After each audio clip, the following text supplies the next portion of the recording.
topic is types of educational research.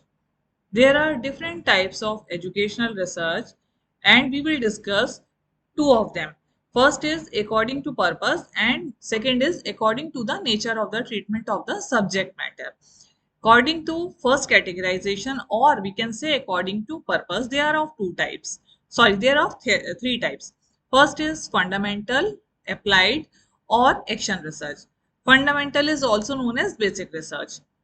According to second categorization or nature of treatment of the subject matter, they are of two types. First is qualitative research and quantitative research. Let's start with fundamental or basic research. We know many basic things of the world. Still, we do not know many of them.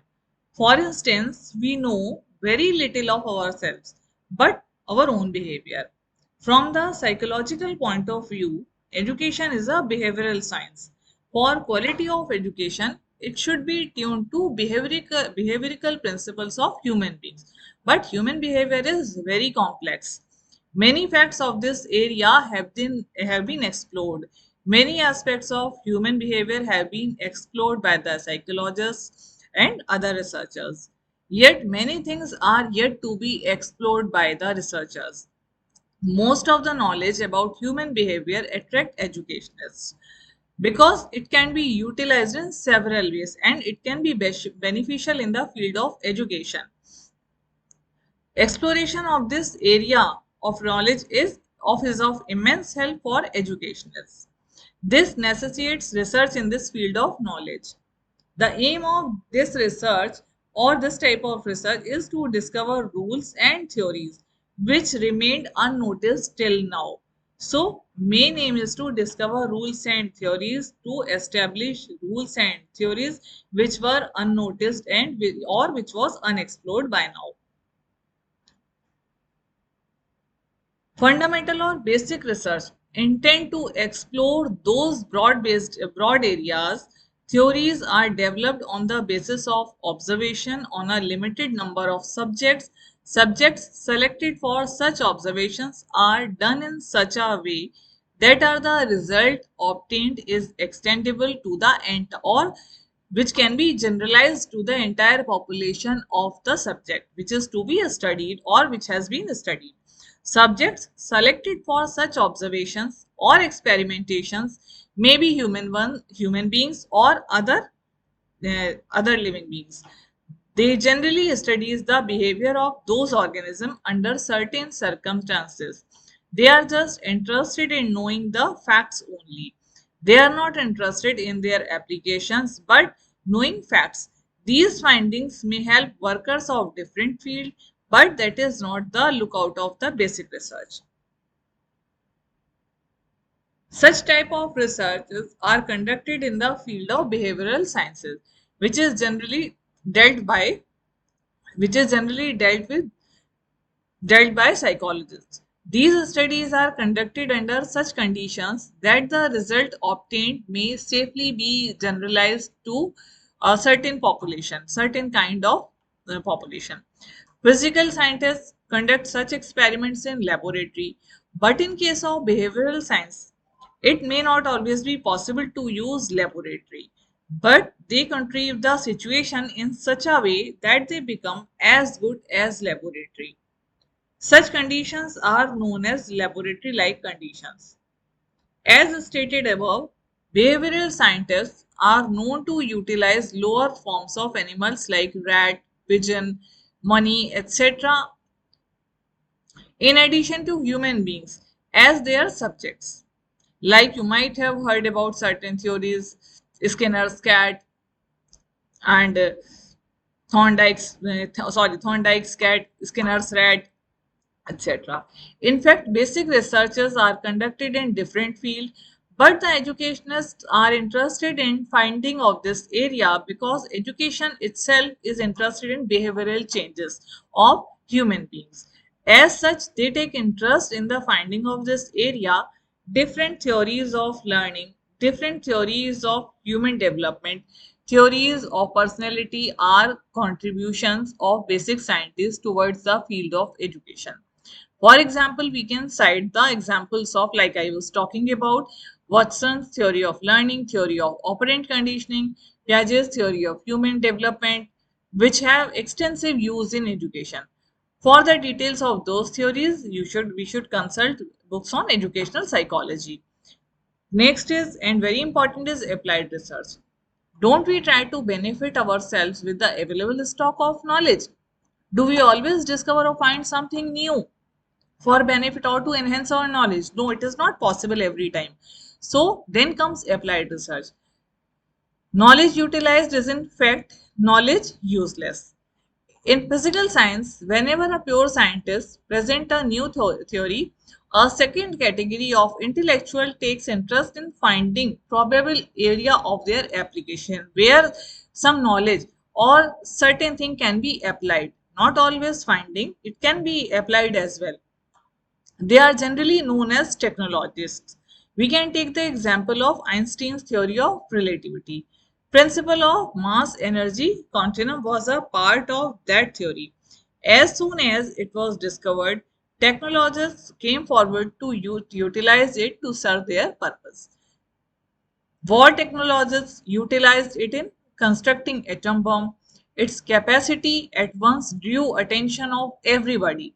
Later on peacetime scientists came forward to use it in atomic power projects, which supply a huge amount of energy and it can be utilized for constructive works. Similarly, the theory developed by the behavioral scientists draws the attention of a second category of intellectuals. They were mainly animal trainers and educationists. They utilized them beneficially in their own field of activities. This category of intellectuals can be called behavioral technologists. Those who are interested in the field of education may be called as educational technologists. They try to utilize the contribution of the fundamental scientists to enhance to or to apply to some educational process. It is like picking fundamental theories as it is and applying them in certain situations. They have to experiment to find the probable modes of application and choose the appropriate one which suits to their requirement. This itself is a research work, and this type of research work is generally known as applied research. Usually, this category of intellectuals too are not educators. These intellectuals or the educational technologists devise certain ways and means to facilitate the educators. Ultimately, they become useful tools that can be handed over safely to the educators. In the field of education, we can cite examples of so-called teaching machine, which borrows its principle Tolman's theory of operant conditioning. Here, Tolman was the fundamental scientist and the researcher who developed the teaching machine are called applied scientists. I hope it is clear now. Applied scientists work on improving both product and process. There are several examples to see this, to find this, like fundamental scientists, the applied scientists, take resort to certain techniques so that the findings of fundamental scientists may find extension or may can be generalized to a larger population, to a larger number. They too adopt techniques like randomization, sampling, etc. It should be kept in mind that the recommendations of the applied scientists are of general nature, not of some particular nature. Next is action research. Don't we feel that the general principle or its general application has little to do with or has little to do anything for use unless it is useful within our own environment that we generally come across? It is certainly so. Or, in other words, a generalized psychological theory or the general principle of application bear little meaning to a teacher unless he can fit it well to his classroom environment. This process of adopting or adjusting it to the classroom requires sufficient tryout with scientific approach, with scientific steps. This is also a type of research. Research of this type is known as action research. This type of research is useful or in fact essential for the teacher and the field workers. We can say it is a participatory method of inquiry that focuses on solving practical problems and improving practices through a cycle of planning, acting, observing, and reflecting. This type of research is useful or in fact essential for the researcher, teachers and the field workers. For carrying out it effectively and efficiently, the teacher may seek help of expert researcher. They work hand in hand in solving the problems of the classroom faced by the teacher. It focuses on immediate application and utility. Such type of tryouts sometimes call for a fresh applied research. This type of researches are carried in the field itself, where it is going to be applied. Depending upon the findings, future strategies are determined so that it fits to the local needs. Here, the educators get their direct involvement. Educators sufficiently well oriented in the scientific methodology can carry on such researches comfortably. Those who are not well oriented, they may have to seek assistance of some others who are specialized in this field. The process, if it is carried out sincerely, certainly helps the educators to acquire a better insight into this. It also creates a scientific outlook and atmosphere in the field. There, the educators are less likely to be dragged backward by baseless conventions. Educators working on this line have a firm professional footing. They need to swallow the materials half digested by the so called educationalists. They need not blindly carry out the instructions of some outsiders without questions, who may not have proper idea or proper direction. Educators working on scientific line can defend themselves, so they should work accordingly so that they defend their work and it can be applied to local settings as well. Classification of research as per nature of data and treatment of the subject matter. As I told you earlier, it can be classified into two categories. First is quantitative studies and second is qualitative studies. Quantitative studies, let's talk about quantitative studies. In quantitative studies, we deal with data which can be counted, which can be measured indirectly or quantified functionally. Countability or measurability signifies their exactness and increases their reliability. On the other hand, commenting on things which cannot be expressed numerically are inexact, as we consider them inexact, inaccurate. Sometimes attempts are made to quantify them by functional definition. Even then, they cannot be called exact. It simply facilitates statistical treatment. Hence, we see that quantitative studies in social sciences does not mean studies which deal with purely quantitative data. Or we can say quantitative research in education involves a systematic investigation of educational phenomena using numerical data and statistical methods to uncover certain patterns, relationships, and trends that are in use. This type of research is characterized by its emphasis on objective measurement, generalizability of findings, and statistical analysis to test hypotheses or research questions. Researchers in quantitative educational studies typically collect data through structured surveys, standardized tests, or observational methods that yield numerical results.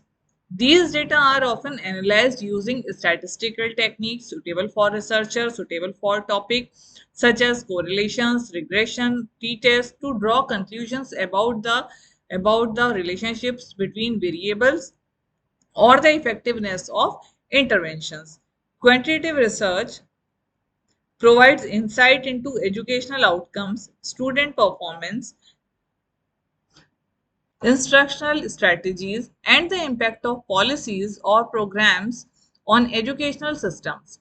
Its strength lies in its ability to generate statistically valid and reliable findings that can inform evidence based decision making and policy development in education.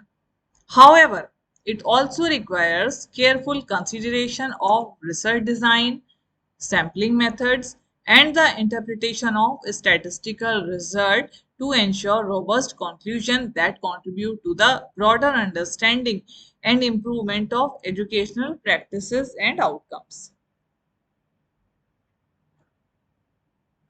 Qualitative research.